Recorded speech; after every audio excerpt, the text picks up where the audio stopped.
नमस्कार, आप देख रहे हैं रफ्तार मीडिया। मैं आपके साथ प्रियंका मलिक हाजिर उत्तराखंड की तमाम छोटी बड़ी खबरें लेकर खबरों का रुख करते हैं, लेकिन सबसे पहले एक नजर हेडलाइंस पर। धामी कैबिनेट की बैठक में 11 प्रस्तावों पर लगी मोहर। स्थानीय लोगों को रोजगार देने पर फोकस, नई औद्योगिक नीति लाने का प्रस्ताव पास।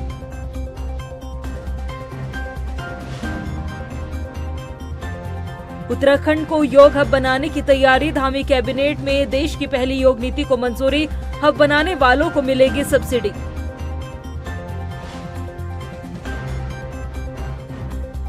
प्रदेश में वीआईपी नंबरों का बढ़ा क्रेज। राजधानी देहरादून में 0001 नंबर की बोली ने तोड़ा रिकॉर्ड।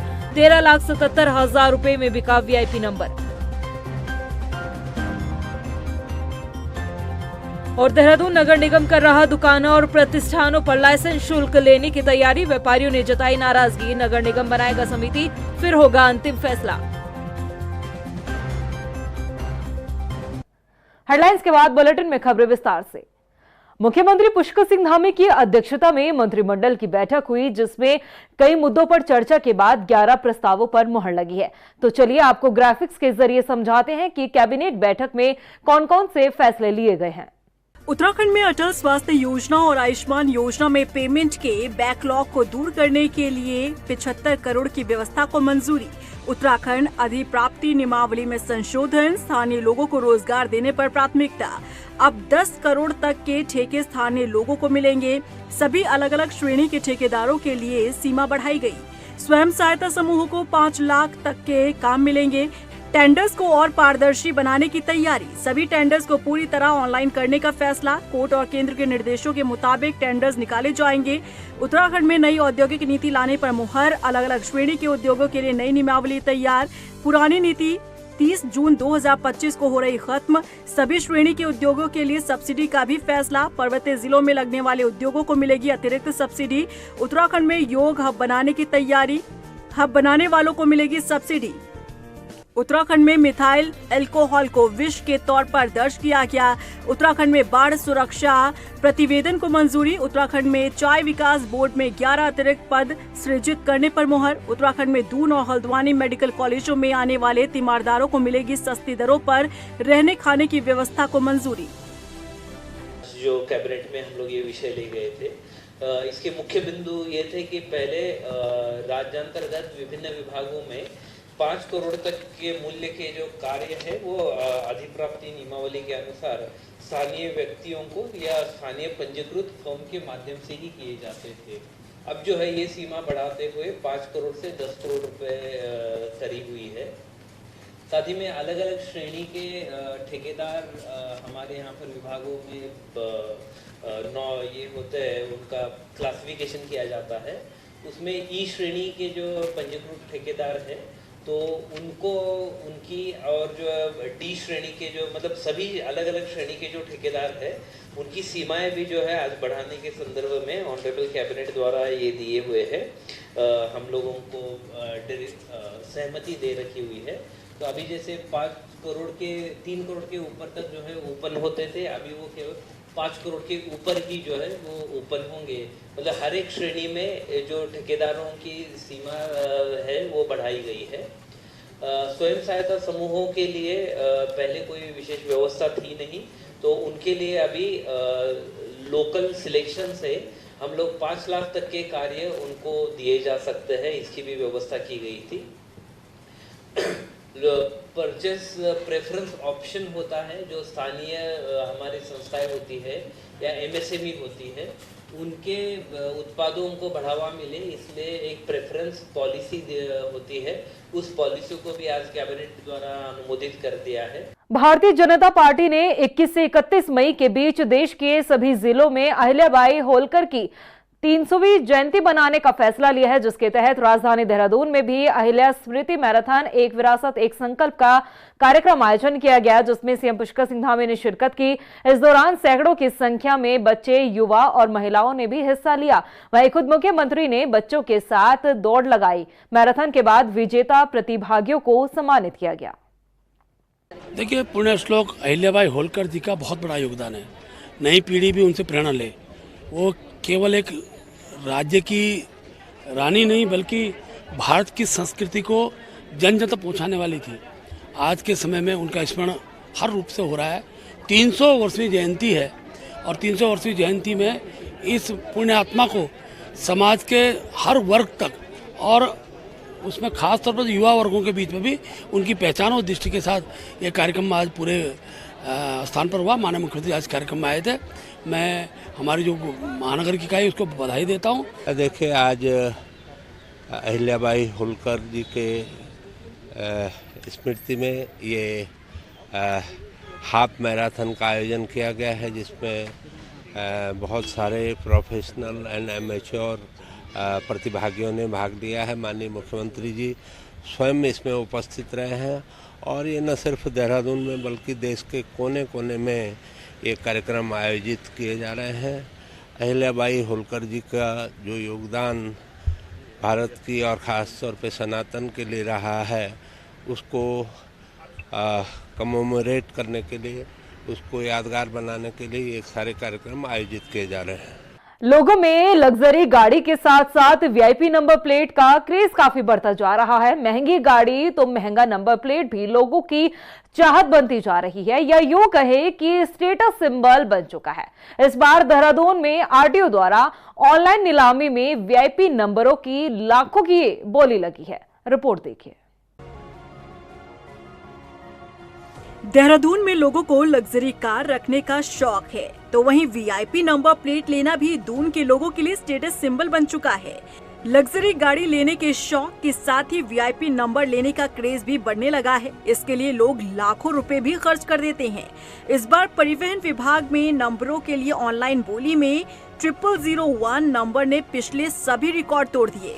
ये नंबर प्लेट 13,77,000 रुपए में बिका है, जो अब तक के परिवहन विभाग में सबसे बड़ी बोली है।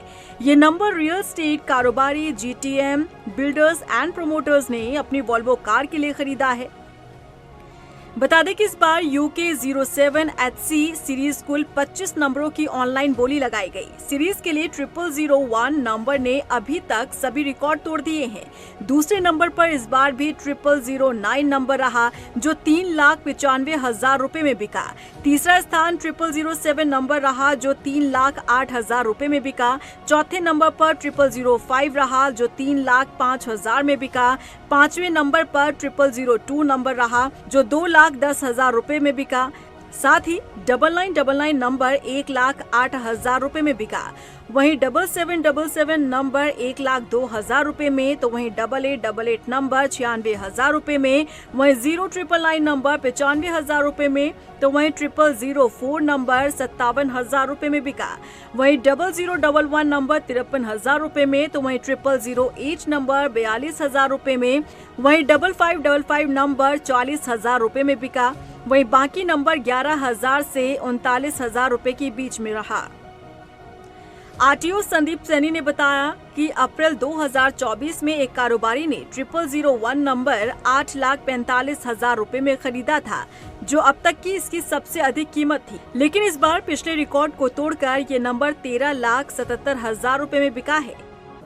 नहीं, अगर हम बात करें अब परिवहन विभाग द्वारा जो ऑनलाइन ऑक्शन की जाती है, तो उसमें हमारे कुछ नंबर्स ऐसे हैं, जैसे 0001 हो गया, और जो सिंगल डिजिट के नंबर्स हैं उसमें लोगों का क्रेज़ है। और स्पेशली अगर हम उत्तराखंड नंबर की बात करें तो उसकी सैंक्टिटी ज़्यादा है, उसकी एक्सेप्टेबिलिटी अदर स्टेट में बहुत ज़्यादा है, क्योंकि वहाँ पर जब जाती हैं गाड़ियाँ तो यूके नंबर की एक पहचान है। तो लोग वहाँ पर उनको, जैसे कहते हैं एनफोर्समेंट वाले भी ज़्यादा मतलब रोक के गाड़ी की कागज़ नहीं चेक करते। तो यूके नंबर और UK 07 नंबर, तो उसमें 0001 का भी हम देखें तो 13,77,000 हमारे यहाँ GTM जो डेवलपर्स हैं उन लोगों ने लिया है। एक 0009 भी हमारा लगभग 4 लाख में गया, 3,95,000 में। तो देहरादून में हमारी गाड़ियाँ एक अच्छी गाड़ियाँ आ रही हैं, और उसमें हमारा टैक्स भी, रेवेन्यू भी उससे बढ़ रहा है।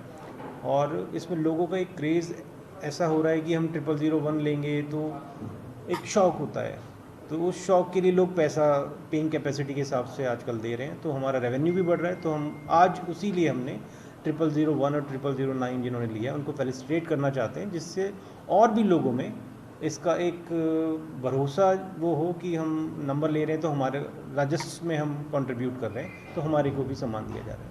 लग्जरी गाड़ियों के साथ ही वीआईपी नंबर प्लेट खरीदने का क्रेज भी दिन पर दिन बढ़ता जा रहा है और लाखों तक पहुंची बोली इसका जीता जागता उदाहरण है। रफ्तार मीडिया के लिए देहरादून से हिमांशु चौहान की रिपोर्ट। देहरादून नगर निगम दुकान और प्रतिष्ठानों पर लाइसेंस शुल्क लेने की तैयारी कर रहा है, तो वहीं व्यापारियों ने लाइसेंस शुल्क के फैसले को वापस लेने की मांग की है। इस फैसले पर देहरादून के अलग अलग व्यापारी वर्गों से अभी तक नगर निगम में 93 आपत्तियां आ चुकी है और नगर निगम ने 31 मई तक समय दिया है। आपत्तियां लेने के बाद नगर निगम द्वारा एक समिति बनाई जाएगी और उसी के आधार पर लाइसेंस शुल्क का फैसला लिया जाना है। देखिए, अभी तक हमारे पास 93 आपत्तियां आ चुकी हैं और 31 हमारी इसमें डेट थी कि 31 तक हम इसमें सारी आपत्तियों को सुनेंगे, हमारे पास आएंगी और उसके बाद हम उस पर विचार करेंगे। तो आपत्तियां हमारे पास 93 आ चुकी हैं, तो हमने आज ये निर्णय लिया है कि हम तमाम अपने जितने भी संगठन हैं, जितने व्यापार मंडल के वरिष्ठ हैं, प्रमुख हैं और अन्य समूह संगठन जितने भी हैं, और उन सबको उनके प्रमुखों को लेते हुए एक समावेशी समिति इसमें गठित करेंगे, जो समिति तमाम पहलुओं पर विचार करते हुए और व्यापारियों के हितों का भी ध्यान रखेगी, निगम का भी हितों का ध्यान रखेगी, नागरिकों के हितों का ध्यान रखेगी और हमारे पास उसका जो रिजल्ट है वो हमारे पास बताएगी, तो उस आधार पर इस पर निर्णय किया जाएगा। प्रधानमंत्री जीवन ज्योति बीमा योजना बेसहारों के लिए एक बड़ा सहारा बनती जा रही है। चंपावत जिले की भारतीय स्टेट बैंक की बाराकोट शाखा ने केंद्र सरकार की महत्वाकांक्षी प्रधानमंत्री जीवन ज्योति बीमा योजना के तहत लाभार्थियों को 2-2 लाख रुपए के चेक वितरित किए। शाखा प्रबंधक ने बताया कि प्रधानमंत्री जीवन ज्योति योजना जैसी सरकारी योजनाएं समाज के हर वर्ग को वित्तीय सुरक्षा प्रदान करने के लिए सशक्त माध्यम है। नमस्कार। जैसे कि आप लोग जानते होंगे कि दीपक वर्मा जिनका जो है देहांत हो चुकी थी, जिनको एक बीमा हो रखी थी, इसके बारे में पता भी नहीं था, तो उनके जो परिवार वाले हैं हमसे संपर्क किया और उन्हें खाता बंद करने के लिए मेरे पास आए। तो सबसे पहले हम लोग उसमें देखते हैं कि उसमें कोई इंश्योरेंस या ये है कि नहीं है। कई जगह इस चीज़ को देखा भी नहीं जाता, लेकिन सबसे पहले मैंने जो एक हमारी जवाबदेही के तहत मैंने उसको देखा, तो उसमें मैंने देखा कि इनका इंश्योरेंस कवर है। तो फिर मैंने जो रिलेटेड पेपर है उनको मैंने बताया और सारे पेपर जो कलेक्ट किए, उसमें जो है कुछ पेपर कमी भी है, लेकिन बाद में इसको ऑल पेपर प्रोवाइड करके लास्टली है उनके खाते में जो है 2 लाख रुपये आ गया, जिसमें जो है भरत वर्मा का बहुत बड़ी योगदान है। इसके साथ उनके परिवार वालों ने जो कागज प्रोवाइड किए, इसके लिए बहुत बहुत धन्यवाद। अल्मोड़ा में सड़क और पेयजल की मांग को लेकर चौघान पाटा में पिछले 44 दिनों से धरना चल रहा था, जो आखिरकार खत्म हो चला है। पूर्व विधायक रघुनाथ सिंह चौहान विभागीय अधिकारियों के साथ मौके पर पहुंचे थे और धरने पर बैठे लोगों से मुलाकात कर सड़क और पुल का टेंडर जारी करने का आश्वासन दिया। वहीं मौजूद अधिकारियों ने बताया कि 5,50,00,000 की धनराशि इसके लिए स्वीकृत की जा चुकी है। डामरीकरण के लिए 3 करोड़ से अधिक की धनराशि स्वीकृत की गई है। देखिए, हम 44 दिनों से ग्राम पंचायत खूट धामा सैनार चांद रोंडाल कोसी नदी पर पुल के निर्माण, सड़क के डामरीकरण, जीआईसी खूट को पानी देने और पहाड़ के लोगों को अनुसूचित जनजाति का दर्जा देने को लेकर के बैठे हुए थे। और आज रघुनाथ सिंह चौहान जी ने सरकार के साथ जो संवाद करके आज हमारी मांगों को 44 दिनों के बाद पूरा किया है। हम मुख्यमंत्री जी का भी धन्यवाद अदा इस पूरे प्रकरण पर करते हैं और निश्चित तौर पर अगर ये कार्य पूरा होता है तो सरकार का हम धन्यवाद अदा करने में पीछे नहीं होंगे और ये 10,000 ग्रामीणों की एकता की जीत है। फिर माननीय मुख्यमंत्री ने पहले ही उसको स्वीकृति दे किया और माननीय मुख्यमंत्री की स्वीकृति के बाद हमें 1.5-2 महीने के अंदर उसमें विकास जो टेंडर हो जाएगा। तो इसलिए जल्दी हम इस पुल का निर्माण करने के लिए तत्पर हैं। ग्रामीण क्षेत्र की बहुत समय से मांग है, 44 दिन का लगातार धरना उन्हें दिया है, लेकिन यहाँ के निर्वाचित जनप्रतिनिधियों ने और प्रशासन ने उसकी कोई सुध नहीं ली। तो मुझे जाना पड़ा, मैंने शासन में बात की, मैंने एडीबी से बात की, चीफ से बात की, हमारे एडीबी के चीफ इंजीनियर हैं उनसे बात की। तो उनका ये पत्र मेरे पास है। तो पत्र के बाद हम आज ये धरना प्रदर्शन हमने उनको आश्वासन दिया 1.5 महीने में टेंडर लग जाएगा और उसके बाद वहाँ काम शुरू हो जाएगा। तो ये आज धरना प्रदर्शन आज वहाँ के लोगों ने समाप्त कर दिया। उधम सिंह नगर के तराई केंद्रीय वन विभाग रुद्रपुर के जंगल में लकड़ियों की तस्करी को देखते हुए वन विभाग अलर्ट मोड पे नजर आ रहा है। ताजा मामला तराई केंद्रीय वन विभाग रुद्रपुर का सामने है, जहां पर टांडा वन क्षेत्र अधिकारी रूपनारायण गौतम के नेतृत्व में एक फ्लाइंग टीम ने कुंदन नगर स्थित एक गोदाम में छापेमारी की, जिसमें भारी मात्रा में खैर की लकड़ियां बरामद की गई है। कुंदन नगर कोई जगह है, वहां पर ये खैर की लकड़ी बरामद हुई है। तो ये पक्का है कि जो लखविंदर सिंह लखा है, ये अपनी लकड़ी उस वहां पर उतार के आया था और वो ये वापस अपने घर आ रहा था। देखिए, क्या ये संभव है कि 4 आदमी पूरे गांव में जाके किसी घर में घुस के मारपीट करें? ये तो बिल्कुल निराधार बात है और ये अपने बचाव के लिए उन्होंने इस तरह का जो आपको ज्ञान दिया है, ये बिल्कुल इसको सरे से नकारते हैं। तो इस तरह की हमारे द्वारा कभी कोई व्यवहार किया भी नहीं जाता। हमारी भी माँ बहनें हैं, हम किसी के साथ क्यों मारपाई करेंगे? अगर कोई अपराधी मिलता है मौके पर तो उसके साथ थोड़ा जोर जबरदस्ती होती है, पर ऐसा नहीं कि मुझसे ज्यादा अमानवीय व्यवहार करें। उत्तरकाशी में सीमा सड़क संगठन की कार्यप्रणाली से स्थानीय लोगों के साथ ही चारधाम यात्रा पर आने वाले श्रद्धालुओं में काफी नाराजगी देखने को मिल रही है। दरअसल बीआरओ द्वारा यात्रा सीजन के बीच गंगोरी वैली ब्रिज पर मेंटेनेंस का काम किया जा रहा है, जिसकी वजह से यहां भारी जाम लगता है। यात्रियों को काफी परेशानियों का सामना करना पड़ रहा है। आपको बता दें कि 2013 में आई आपदा के दौरान ये पुल जो है पूरी तरह से क्षतिग्रस्त हो गया था, बह गया था, जिसके बाद वैकल्पिक व्यवस्था के तौर पर आवाजाही जारी थी। नहीं, ये गंगोरी वाला जो पुल है, कई बार वो पहले कई बार वहाँ पे पुल टूट गए हैं और इसमें भी मैं सुबह देख रहा था, आज वो नेट कस रहे हैं, बहुत ट्रैफिक लग जाता है। कई बरसों से चल रहा है कि हम नया पुल बना रहे हैं, सरकार पता नहीं क्या कर रही है। अभी आप देखिए कि उजेली से लेकर के गंगनानी तक रास्ते की बहुत हालत ख़राब है और यही एक बॉर्डर रोड है जिसमें कभी इमरजेंसी पड़े तो कैसे जाएंगे? कभी युद्ध छिड़ गया, कुछ बात हो गई। अभी यात्रा सीजन इतनी चल रही है और पता नहीं क्यों नहीं देखते हैं। अंडर मेंटेनेंस नहीं है, ये एक्चुअली रूटीन मेंटेनेंस है। हमने चारधाम शुरू होने से पहले भी सारे ब्रिजेस, जितने भी रोड है, स्लाइड, इसका मेंटेनेंस कर दिया था। बट अभी जितनी भी गाड़ियाँ आ रही है, ट्रैफिक हो रहा है, तो उसकी वजह से हम रेगुलर मेंटेनेंस करते रहते हैं। जितने भी सुपर स्ट्रक्चर ब्रिज है, स्टील ब्रिज है, उसका रेगुलर मेंटेनेंस चलता है। सो ड्यूरिंग नाइट भी हम ट्राई करते हैं, कोशिश करते हैं, बट कुछ चीज़ें होती है वो दिन के दौरान ही करनी पड़ती है, इसलिए हम इसका अभी ये रूटीन मेंटेनेंस चल रहा है। अल्मोड़ा में कार्यक्रम के दौरान 2 गुट आपस में भिड़ गए। हंगामा इतना बढ़ा कि एनएसयूआई के नेता पर कुछ छात्रों ने जानलेवा हमला कर दिया। इस मारपीट में एनएसयूआई के नेता को काफी चोटें आई है। उसके साथ ही आरोपियों के खिलाफ सख्त कार्रवाई की मांग की जा रही है। उधर पुलिस की माने तो दोनों पक्षों ने मुकदमा दर्ज करवाकर कार्रवाई की मांग की है।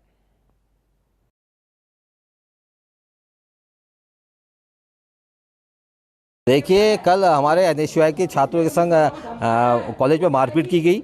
उसके बाद जब हमारे छात्र यहाँ पर मुकदमा दिखाने का आते हैं तो पुलिस प्रशासन के द्वारा उनका मुकदमा नहीं लिखा जाता है, जबकि एक व्यक्ति के द्वारा जो इनके विपक्षी दल है वो झूठी एफआईआर यहाँ पर लिखाता है। उसकी मुकदमा जो है भाजपा की सत्ता के दबाव में जो तुरंत उसके ऊपर मुकदमा, हमारे छात्रों पर मुकदमा दर्ज किया जाता है। और रात को हमारे एनएसयूआई के प्रदेश के महासचिव है बाल विक्रम सिंह रावत, उनके साथ मारपीट की जाती है, जिसका गवाह मैं हूँ। मेरे सामने उसके संग मारपीट की जाती है और उसको इतनी बुरी तरह मारा जाता है कि उसका गला दबाने का उसका प्रयास किया जाता है और उसकी दम बिल्कुल घुट जाता है। ऐसी स्थिति वहाँ पर जाती है। अगर मैं वहाँ पर बीच बचाव में नहीं आता तो उस लड़के को वहीं पर मार देते। 2-3 दिन से इनका विवाद चल रहा है। जो तीनों यहाँ ग्रुप है, जो भी छात्र यूनियन के हैं, तीनों ग्रुप, इनमें आपस में कुछ न कुछ बात को लेकर आपस में टकराव चल रहा है। उस टकराव को लेकर कल भी 2 तहरीरें एप्लीकेशन आई थी, इसमें एफआईआर हमने पंजीकृत कर दी। आज पुनः बताते हैं कुछ मारपीट की और घरों में घुसने की, मारपीट की कुछ घटनाएं सामने आ रही है, सूचना आई है। तो हम पुलिस इसमें फिलहाल पूरी जांच कर रहे हैं। जो भी एप्लीकेशन तहरीर है उसको जांच कर रहे हैं। जांच के बाद में जो उचित होगा उस सबसे वैधानिक कार्रवाई करें। राजधानी देहरादून के जाखन इलाके में हुई कारोबारी की संदिग्ध परिस्थितियों में मौत के मामले में पुलिस ने शक के आधार पर सौतेले भाई के खिलाफ मुकदमा दर्ज कर लिया है। आपको बता दें कि राजपुर थाना पुलिस ने मृतक के बुआ के बेटे की तहरीर पर एफआईआर दर्ज की है। वहीं एसएसपी अजय सिंह ने बताया कि मृतक के सौतेले भाई की तलाश शुरू कर दी गई है। पुलिस हत्या के पीछे संपत्ति विवाद मान रही है। एसएसपी का कहना है कि पोस्टमार्टम की रिपोर्ट आने के बाद ही कारोबारी की मौत का असली वजह जो है वो पता चल पाएगी। देखिए, जो थाना राजपुर क्षेत्र में सूचना आई थी कि एक फ्लैट में एक व्यक्ति की जो है संदेहास्पद, जो मतलब सुसाइड की पहले प्रथम दृष्टया सूचना आई थी। उसके बाद जब पुलिस मौके पर गई और जो घटनास्थल निरीक्षण किया था तो उसके बाद ऐसा प्रतीत हो रहा था कि कहीं ना कहीं जो घटनास्थल देखने के बाद वो नेचुरल वे में सुसाइड नहीं लग रहा था, क्योंकि जो परिस्थितिजन्य साक्ष्य थे, जो चादर दिखाई गई किससे हैंगिंग हुई है, तो वो सब चीज़ें प्रथम दृष्टया नहीं पाई गई। और उसके देखते हुए जब उनके परिजन आए थे तो उसके परिजनों की जो आधार पर जो है कि उनको शक था कि कहीं इनकी हत्या ना कर दी गई हो, इसके बाद मुकदमा दर्ज कर लिया गया था। क्योंकि हमारी FSL टीम भी और जो हमारे जो निरीक्षण किया है वहाँ पर और जो भी भौतिक साक्ष्य है उसको भी कलेक्ट करने का प्रयास किया, साथ ही साथ हमने बहुत सारी CCTV फुटेज भी आसपास की चेक करी है। तो कुछ इसमें संदेह जो प्रथम दृष्टया अभी उत्पन्न हुआ है। अभी पोस्टमार्टम भी पैनल से कराया गया था जिसकी रिपोर्ट आज अवेटेड है। तो मेरे ख्याल से पोस्टमार्टम रिपोर्ट आने के बाद और जो हमारे पास अभी कुछ एविडेंसेस आए हैं उसके आधार पर जल्दी ही इसमें पुलिस अग्रिम कार्रवाई करेगी। देहरादून के सबसे बड़े और पॉपुलर सुविधा सुपरमार्केट की एक और नई ब्रांच बंगाली कोठी रोड पर खुल गई है, जिसके उद्घाटन के लिए बीजेपी के प्रदेश अध्यक्ष महेंद्र भट्ट खुद पहुंचे थे। आपको बता दें कि देहरादून में सुविधा सुपरमार्केट लगातार लोगों के बीच पॉपुलर होता जा रहा है। रोजाना की जीवनचर्या में काम आने वाले सामान की विशाल रेंज और कम दामों के चलते सुविधा सुपरमार्केट ने पिछले कुछ सालों में सफलता के नए आयाम छुए हैं और यही वजह है कि अब शहर भर में सुविधा मार्केट के काफी स्टोर्स खुल चुके हैं। और तो और अपने ग्राहकों की डिमांड को देखते हुए अब सुविधा सुपरमार्केट में रोजमर्रा की चीजों से लेकर क्रॉकरी और एक से एक बेहतर गिफ्ट लोगों के लिए रखे गए हैं। साथ ही अपने ग्राहकों के लिए शानदार ऑफर भी सुपरमार्केट पर समय समय पर निकाले जाते हैं। बहुत अच्छा and with the time duration जितना भी लगा स्टोर को बनाने में, एम्प्लॉयज़ की बहुत ज़्यादा डेडिकेशन एंड हार्ड वर्क था सब चीज़ में and I think it paid of. I think it's all team work, चाहे वो हमारा एक बेसिक हाउसकीपिंग भी हो या फिर एक अपर लेवल पे manager, so I think it pays off, that's it. So हमारे 16th आउटलेट है देहरादून में। बंगाली कोठी भी हमने ये स्टोर खोला है। लास्ट मंथ भी हमने कारगी चौक में स्टोर खोला था। तो ये पूरा का पूरा फ्रॉम रिस्पना पुल टू बंजारावाला, केदारपुर, इनफैक्ट धुतली जाते हुए रास्ते के जितने भी हमारे ग्राहक हैं उन लोगों के लिए बहुत ही ज़्यादा मतलब सुविधाजनक साबित होगा। So that is it. Roorkee कोतवाली क्षेत्र में पंचायती धर्मशाला के पास बाइक सवार दो बदमाशों ने एक बुजुर्ग महिला से लूट की वारदात को अंजाम दिया है। आपको बता दें कि नकाबपोश बदमाश बुजुर्ग महिला से चेन लूटकर मौके से फरार हो गए। हालांकि पूरी जो लूट की वारदात है वो CCTV कैमरे में कैद हो गई, जिसके बाद से पुलिस मामले की जांच में जुटी है। प्रदेश की खबरों में इतना ही, फिर हाजिर होंगे कुछ और खास खबरों के साथ। तब तक के लिए मुझे दे इजाजत, लेकिन जाने से पहले एक नजर हेडलाइंस पर। नमस्कार। धामी कैबिनेट की बैठक में 11 प्रस्तावों पर लगी मोहर। स्थानीय लोगों को रोजगार देने पर फोकस, नई औद्योगिक नीति लाने का प्रस्ताव पास।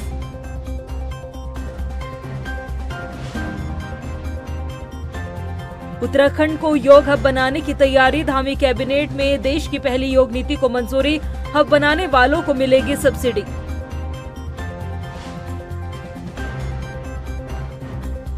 प्रदेश में VIP नंबरों का बढ़ा क्रेज, राजधानी देहरादून में 0001 नंबर की बोली ने तोड़ा रिकॉर्ड, 13,77,000 रुपए में बिका VIP नंबर। और देहरादून नगर निगम कर रहा दुकानों और प्रतिष्ठानों पर लाइसेंस शुल्क लेने की तैयारी, व्यापारियों ने जताई नाराजगी, नगर निगम बनाएगा समिति, फिर होगा अंतिम फैसला।